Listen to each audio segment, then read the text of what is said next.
Hello student, তোমরা কেমন আছো? আশা করি তোমরা সবাই ভালো আছো। প্রতাপ একাডেমি কোচিং পরিবারে তোমাদেরকে সকলকেই স্বাগত জানাই। তোমরা যারা ইতিহাস অনার্স সাবজেক্টটি নিয়েছো, CC11 পেপারটি রয়েছে ক্যালকাটা ইউনিভার্সিটির আন্ডারে অল অ্যাফিলিয়েটেড কলেজগুলির মধ্যে পড়াশোনা করছো, তোমাদের জন্য আজকের আমি নিয়ে চলে এসেছি একেবারে শেষ মুহূর্তে CC11 পেপারে 10 মার্কসের ও 5 মার্কসের গুরুত্বপূর্ণ কোশ্চেনগুলি। এই কোশ্চেনগুলি তোমরা শেষ মুহূর্তের জন্য ভালো করে দেখে যাও। এখান থেকে তোমরা 100% কিন্তু কমন পেয়ে যাবে, কারণ বিগত বছরগুলিতে আমি কমন দিয়েছি।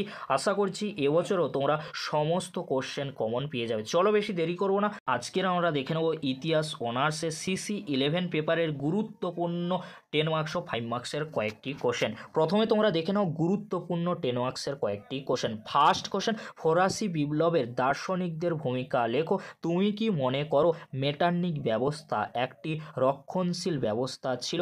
1870 থেকে 1914 সাল পর্যন্ত সময়কালকে সাম্রাজ্যবাদের যুগ বলা হয় কেন? এই যে তিনটি কোশ্চেন আমি বললাম, এই তিনটি কোশ্চেন অত্যন্ত গুরুত্বপূর্ণ। এখান থেকে তোমরা 1 থেকে 2টি কোশ্চেন 10 মার্কসের জন্য কমন পেয়ে যাবে। পরবর্তী কোশ্চেন কি রয়েছে তোমরা দেখে নাও। 1933 থেকে 39 সালের মধ্যে হিটলারের বৈদেশিক নীতি আলোচনা করো। নেপোলিয়নকে বিপ্লবের সন্তান হিসাবে আখ্যায়িত করা কতটা যুক্তিযুক্ত? নেপোলিয়নের অভ্যন্তরীণ সংস্কারের পরিপ্রেক্ষিতে বিষয়টি ব্যাখ্যা করো। তুমি কি মনে করো জার্মানি কোনো দিনই ঐক্যবদ্ধ হয়নি? জার্মানি প্রাশিয়া কর্তৃক বিজিত হয়েছিল। এই যে তিনটি কোশ্চেন আমি বললাম, তিনটি কোশ্চেন 10 মার্কসের জন্য প্রবল থেকে প্রবলতর কিন্তু গুরুত্বপূর্ণ।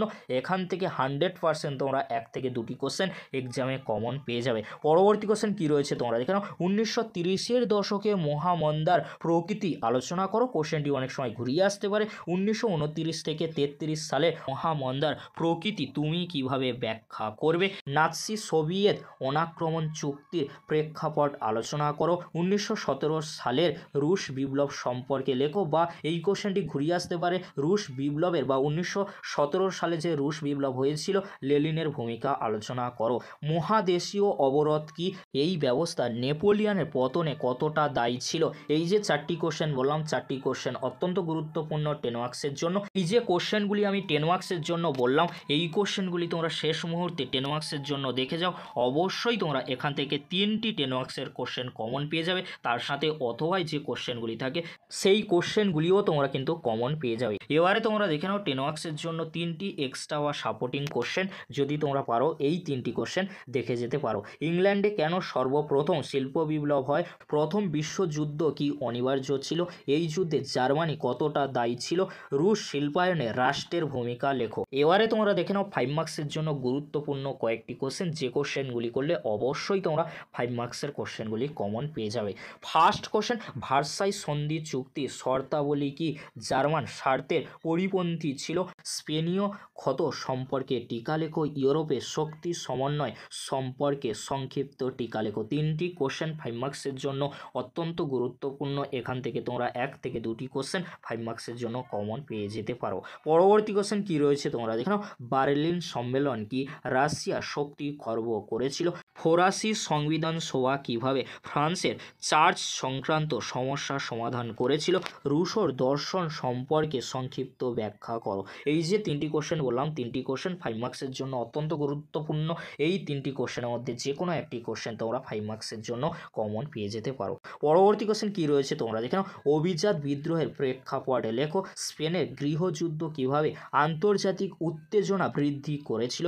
19 শতকের দ্বিতীয় অর্ধে রুশ শিল্পায়নে রাষ্ট্রের ভূমিকা বিশ্লেষণ করো। ভিয়েনা সম্মেলনে 3টি প্রধান নীতি কী ছিল তা আলোচনা করো। 4টি কোশ্চেন 5 মার্কসের জন্য অত্যন্ত গুরুত্বপূর্ণ। তোমরা ভালো করে এই 4টি কোশ্চেন রেডি করবে। পরবর্তী কোশ্চেন কি রয়েছে তোমরা দেখে নাও। জার্মানিতে নাৎসিবাদের উত্থান আলোচনা করো।